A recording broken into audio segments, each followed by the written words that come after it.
Welcome back to WoWexpressions. I am Sharon Thomas. Thank you for joining us again today. We have an amazing conversation ahead, so stay tuned, sit back and relax and enjoy today's conversation. I assure you, it is a very interesting topic. And remember to like, to share, and to subscribe to WoWexpressions 2020 at gmail.com. Hey guys, what's up? Listen. In this country here in the USA, this Trump man, yo, it's like 17 days since the election. And this dude just doesn't want to admit that he lost. He's just like straight out lying, and keep on talking about, oh, there's fraud and it's like all kind of nonsense. And, just seeing him lie like that, just blatant. I remembered this particular story. I mean, this was like many years ago. I was in this relationship and I thought this guy was like the bird's needs and he catered to all my need you know, and we were thinking about, moving in together, getting an apartment. So he told me he found this place and he gave me a key and told me to go look at the apartment. So you go and looking for an apartment, wherever the address is by, I don't know, whatever, 9th and 5th, whatever. No such address exists. None. No, man. No, No, man, seriously. Delia. So I called back. I'm like, yo, where's this place? Go back. Yo, this dude told me to go back to an apartment that did not exist. Right? Did you go back? Did you go back?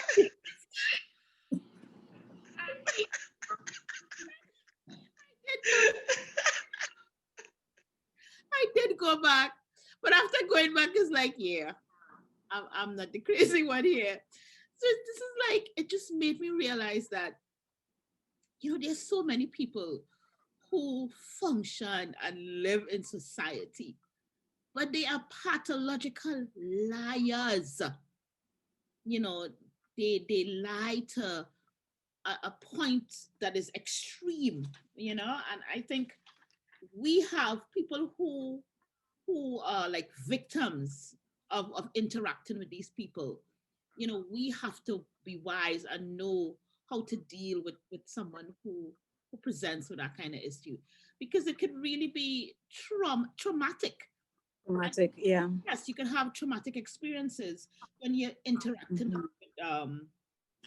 with someone who lies like that. And the thing about it, the lies are creative. They it's fantastical. It's and sometimes they lie for little things like, where are you? And they're like, I'm by the deli, when they're really by Target. It's just this wide range of lies that you have to interact with, when you're dealing with someone who presents with that kind of issue.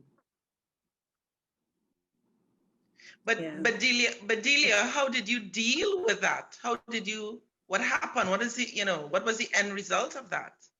No, well, the end result is that you start to realize that, um, this person that you care about is deeply flawed in a way that could, be, you know, what's the word? It could really be negative in terms of your life outcomes, right? Yeah. Yeah, because that could get you into a lot of trouble. And I think now they call it like, gaslighting and that kind of thing. But yeah, Mhm. it really puts you in a dangerous position, because if you're emotionally connected to someone like that, and then, these extreme lies, so it's like you're almost on an emotional roller coaster. So it's like a kind of abuse. It's like being in a Yeah. I was just about to say that. relationship. Yeah. I was just about to say that, Delia. Actually, I always think when you lie to someone, it's a verbal and an emotional abuse on that person. Because when somebody tells you a story, I mean, we have different relationship. We have friendship, we have parent and child relationship, we have co-worker relationship, a number of different relationships. And when somebody lies to you in a relationship, it will take you a while to realize the person is lying. It will take you a little while, or sometimes even longer while. But you're building on something that is not even true. You're building on a lie. and it's a waste of time and energy. So when somebody tell you, okay, I'm going to do this, for example, you, Delia, you are thinking of making a life with this person, moving in with this person, and this is a key he presents to you. Go look for this place. So you're telling yourself your emotions involved in that. You're excited. You tell yourself you're starting a new chapter of your life. Only to discover it's a lie. That is a dangerous thing. And when you play with somebody's emotion like that, it is so destructive. It erodes, it undermines every single thing in the relationship. And you cannot build on a lie. You cannot build anything at all. You cannot build it's you may as well just pack up and go its separate ways. Because you literally cannot build anything on that kind of relationship. You know? Exactly. No, but what Sharon is saying, that's correct as well. But these from what I was reading about these things is that these people have this they either have this heroic thing to come across as a hero, or to come across as the victim, or to just impress. And I suppose for no reason than we were speaking about this selfish way of just them. They're not thinking about the other person, and how could you even think about dealing with somebody who lies for no reason? There's nothing to gain in lying. There's when you were a child and you tell a lie and you get licks or whatever. In Trinidad we call it licks. I mean, you're lying to protect yourself. You did something to get into trouble. Right. And that, those are simple lies, I think. You're trying to protect yourself, you do something, or you're feeling ashamed, or you're feeling guilty, and you tell a lie, or you're trying not to hurt somebody's feeling. But when you are actually sending someone out to search for something that doesn't exist, or you're putting somebody's life in danger, or that is crazy, And that is a major trait of someone who's a pathological liar. They lack empathy for what their lies, the hurt and the damage that their lies are going to cause. Right? So yeah, that is definitely, if you're someone who finds yourself in relationship, because when you meet someone who is a pathological liar, right? Because the way that they operate is that they cater to you in a way that you will feel like, oh my God, this is the jackpot, right? Because they understand that they are flawed. It's like a mental gymnastics game. So they almost play to you to get you hooked. And then afterwards, you will see the lies. But by the time you start really seeing that this person is not who they present, not really who they're presenting as, right? You already emotionally entangled.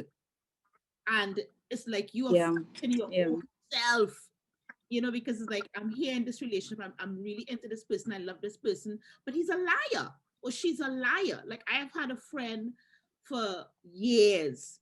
I remember it got to the point where we just know, well, this person is a liar. We just accept it, right? Because we were young, like in our early 20s, and she used to go around telling people that she had cancer, and, it was like such an extreme version of something. You understand? That's, yeah. The thing is about lying, from my experience, I recognize, like in one of my family members, she lies compulsively. But she's not a pathological liar. But generally, people who lie compulsively and who are pathological liars, they tend to be selfish because what they're trying to do, it's all about themselves. And they're also using a lie to protect what they are about. But I was also in a relationship years ago with someone who I believe was a pathological liar. And what a pathological liar, what he did was literally construct a whole idea, a whole dynamic about himself, about his job, about his family members. He even created this totally obnoxious lie about knowing the stars. When he goes to the US, he meets up with J-Lo. And it is so far-fetched that you have to say, wait, this thing is real, and they just embroil you in this lie, and then you recognize that this person is really a selfish, pathological liar, and it's also a mental game because they themselves are feeling like their original self is not good enough to be liked by other people, so they have to create this whole past, their whole family, this whole, and it's, nothing is true. Yeah, and that's what you like. I feel like if it's a that is why when you initiate a relationship with them in the beginning, they're almost perfect. Mhm. Because they it's almost like if they are season not season, like kind of checking out their prey. To be Yes. like a game with them, to how far they can take the lie.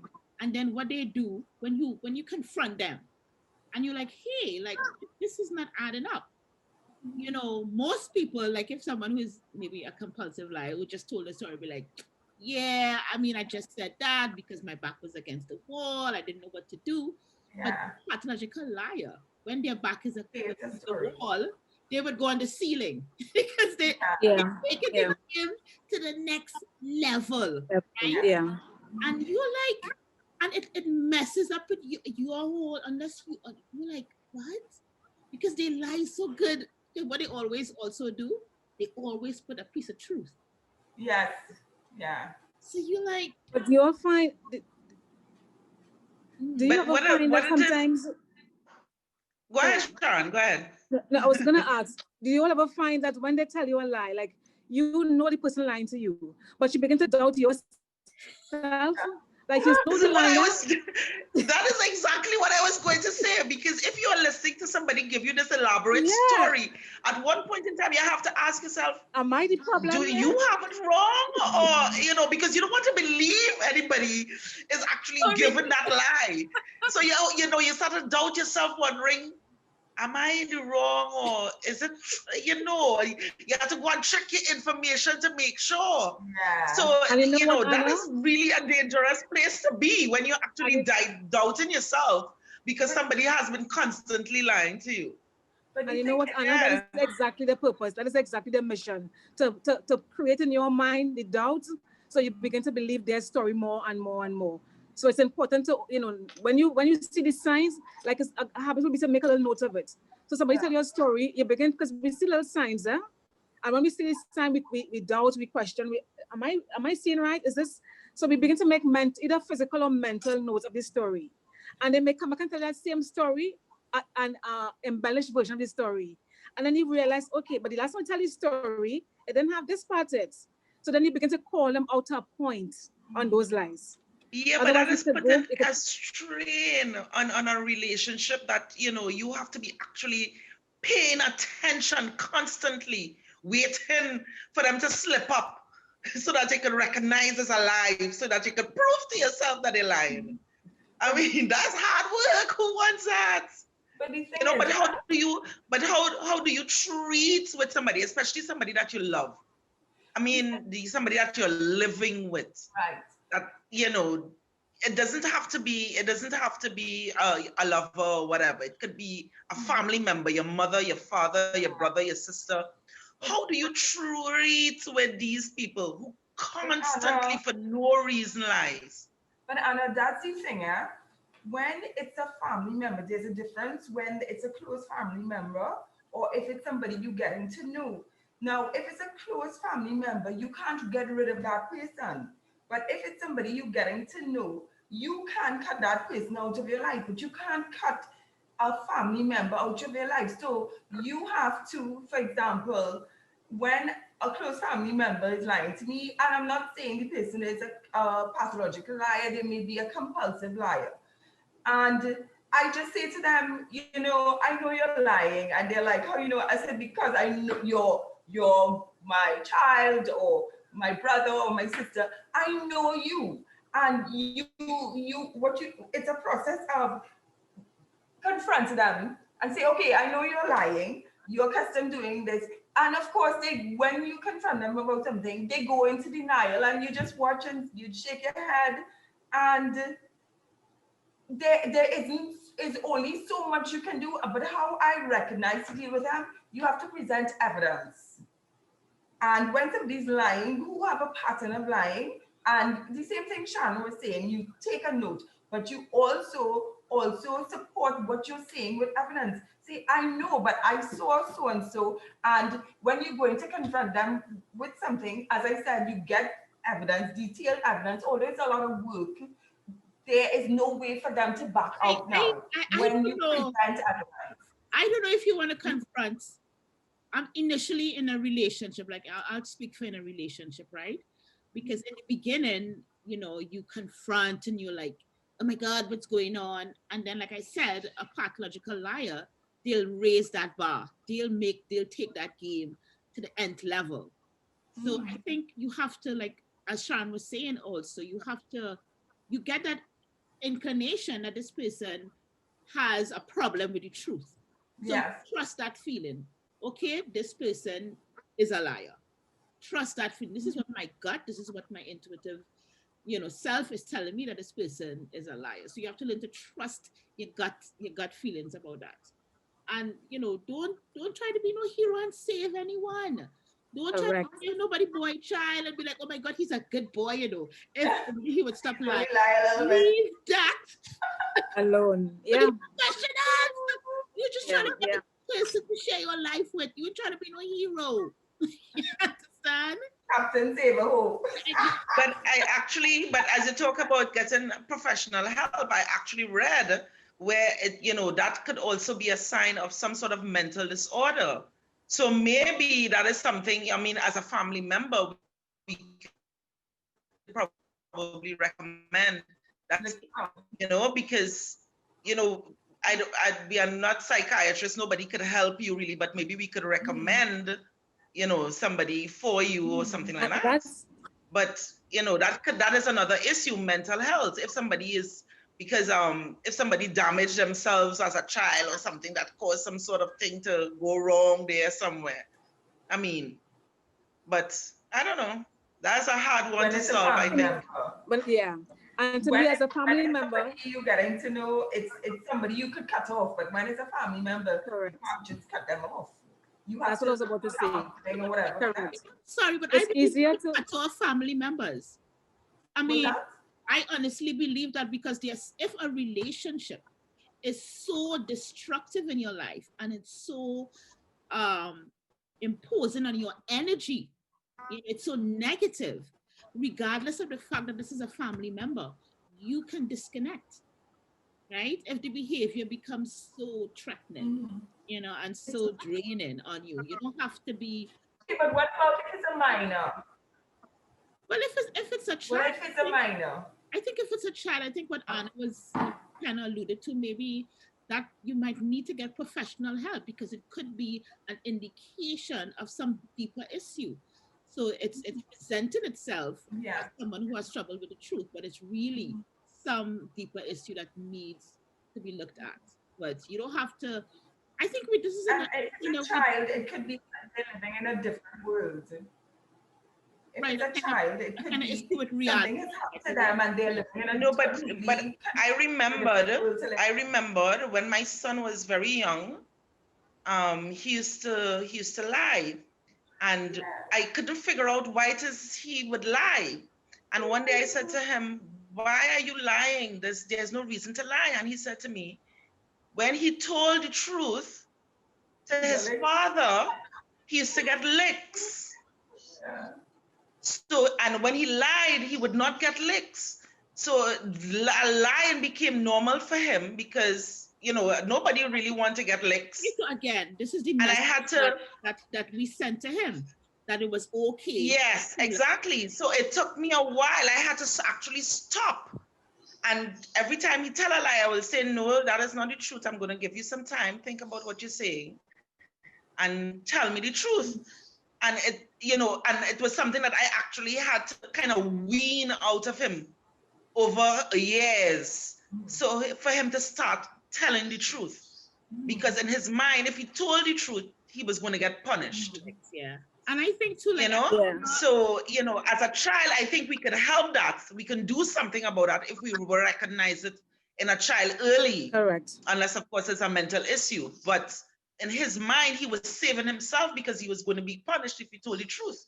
I think pathological liars is a mental issue because it's one thing where you're telling lies to prevent yourself getting hurt, and then you become a compulsive liar, and then you take it to the next step. Wait, I'm getting away with it. And then you turn into this pathological liar who's creating stories because you're now living in this place and using these lies to protect yourself or create this whole, universe to make yourself seem greater than you really are. Alternative experience. And then we have to remember that in terms of creative energy, the way how we activate creative energy is with the spoken word, right? So when you are lying with that spoken word, which is the energy, creative energy that you're activating, it creates chaos and confusion around your life, around your family, around your friends. It's like So United they States, themselves, chaos and confusion. yeah, they themselves are in chaos. It's like they're encased with confusion and to the point where they have to live in their lives. So it's a real kind of Yeah. slippery slope. And and when you see it, you again recognize that most people don't have the skills to really deal with someone Mhm. presenting with these issues. And I mean, I have another experience with someone who told me that they actually broke their hand themselves so that they would get a particular response. So it's a Wow. real serious. It's not just me laughing and saying, "Oh God, that boy can lie, boy. You can lie." Yeah. It's a real deep issues, and I think we just have to be. Yeah, something you said, chaos and confusion. Some people strive in chaos and confusion. Like they create this chaos and confusion and they're the center of it. And because they're at the center of it, they feel that now all the attention would be on them to create calm or create something out of all that. Some people strive, It's like maybe like Trump. your That's like the hero complex, Yeah, right? hero That's like complex. the hero complex. He will Yeah, create yeah, chaos yeah. and then come in and save it and say, "Look, I did it." Save the world, Lying, save everybody. lying. That's what the vaccine was supposed to do, Delia. Create all, don't treat nothing. Let plenty people get it. Create chaos and confusion and swoop in with the vaccine and say, look, I saved I did. everybody. I came with the vaccine. Yeah, it's like that. Yeah, so you have to be really, that is mindful about, you meet someone and you get it. And then another thing too, just to add this in, if you meet a man and he's like, "I'm married, but," okay, he's sleeping on the couch. That is Lies. okay, Lies. that is a pathological liar. So you don't even Right. get no gut feeling there. It's obvious. And men are liars generally. Yeah. Yeah, so that is you already start on the slippery slope, and no, it's nothing for you. Yeah, because I think too, when you confront in a pathological liar, it has to do with your values. So if you value honesty in a relationship, you understand, and in a personal, intimate relationship, when you see those red flags, run. No Run. Yep. good can come from that, because Yep. you have to constantly tell yourself, "Well, I know he does lie and whatever." So you have to sell yourself short to be in that relationship. And we're not about that. We're about living our best lives, right? Exactly. Yeah. And then anything the person says, when you do a pathological liar, you find yourself I remember one time someone told me about somebody we all knew was in an accident. And because the person has lied so bad, the person called me, "Girl, this girl got in an accident." I was like, really? And I just dismissed the whole situation. But later on that night, I said, "Well, what if the person was telling the truth?" So I said, Right. "Let me call," and the person said the person was warded as well. So I said, "You know what? Let me call the hospital and find out if this girl was really a patient." So I call, and the person did tell me the ward the person was on. So I called, and the person said, I asked the patient by name, and the nurse said she's on this ward. And I said, "Okay, what was the problem?" And she confirmed it was an accident. And I said, when I came up the phone, I said to myself, the fact that this person is such a liar, called me with something so serious, and I couldn't even believe it right away, that is a problem. Yeah. Because I wasn't, because when everything the person tells me, I find myself having to question it. Did this really happen? Is this how it really happened? That's work. That is too much work. I don't have the energy, the space, the desire for that. I'm not in a court of law. I don't need to be dealing with that. Exactly. It's too much. Self-love is when you see somebody a pathological liar, run. Run, yes. Like a guy was telling me this week, I was talking to a client of mine this week, and he was saying, I don't remember what started the conversation, but he was saying that when he tells his wife the truth, she doesn't believe. So he starts telling her a lie, and she believes that right away. And I said, well, what does that say about you? What what does that say? I said somewhere before it got to that stage, maybe you were used to lying to her. So after a while, she developed to know everything you tell me could be a lie. And so now when you tell her the truth, it doesn't look like the truth because of your history. Yeah. But he's justifying this thing and saying, well, she don't believe when I tell her the truth, so I lying now. And in his mind, he right. Yeah, you see, that's just the burden. And I just feel like women of a certain age, like like those experiences that I had when I was younger, like I could never see myself tolerating anything like this, like that at this stage in my life. Yeah. You know what I mean? It's like, so yeah, you really have to guard yourself. And one of the things I think you guard yourself, is really that interaction on any really deep personal level with someone who is a pathological liar, like red flag, right? Adelia, that's a real good story. So we send you to look for an Right? apartment that don't exist. That's a classic of life. And went through the trouble of giving you a key. No, the man said, go back. Go back. No, well, what surprised me is that you went back. Because of what desire to What believe. surprised me that you went back. She went Because the back. person was to that good at the lying. He was that good. He was that good. Anyway, guys, so great conversation as usual. And yeah, remember to like and share and subscribe. And what are your experiences? Have you ever had a relationship with a pathological liar? Were you gaslighted to the point where you thought you were the crazy one? Let us know in the comments. See you guys next time. Bye.